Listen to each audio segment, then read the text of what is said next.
Hallelujah. Hallelujah. Praise God, brothers and sisters. This is the time to be thankful to God. Not time to cry. It's not time to be what time to be miserable. You have a business has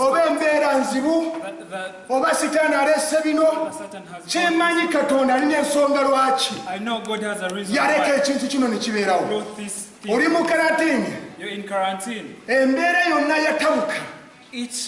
Every kind of problem is happening. You're at home. I want to let you know in every kind of situation, God is with you. Jesus Christ is with you. This is the time to see the mercy of God. Because when you're at home, you've got time to come close to Jesus Christ. It is possible.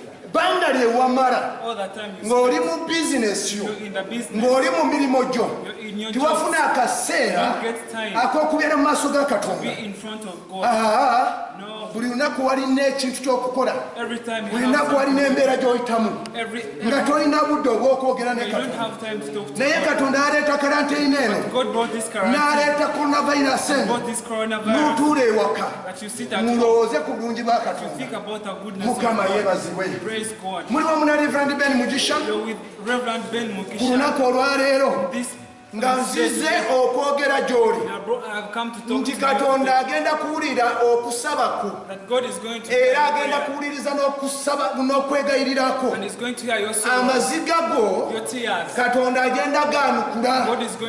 Totya n'embeera eno gy'olimu, totya n'obulamu bw'oyitamu, totya ekkanisa ne bw'eba nga nzigale, totya bizinesi ne bw'eba nga nzigale. Kuleetedde ekigambo ekigamba nti Katonda azze okukyusa ebyafaayo, Katonda azze kukyusa embeera yo. Kansabe naawe. Mukama nkwebaza ku bwakawungezi ka leero oba amakya okusinziira n'ensi buli muntu gy'alimu, kubanga ensi n'okugira byonna bibyo. Nsabira buli Sekiroomu agenda kuwuliriza ekigambo ky'olwaleero, leka kikwate ku mutima gwe. Omulwadde awonne, abadde anakuwadde endako eve ku mutima gwe mu linnya erya Yesu Mwana Katonda omulamu. Leka ekisa kyo n'amaanyi go birabisibwe eri Omwana w'Omuntu, era kwata ku mitima gyaffe otwambaze ekisa.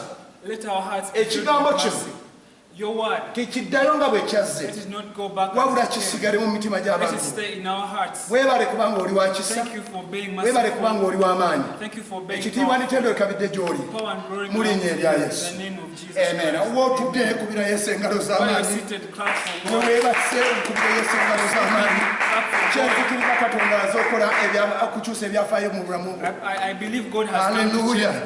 Hallelujah. Tutidde.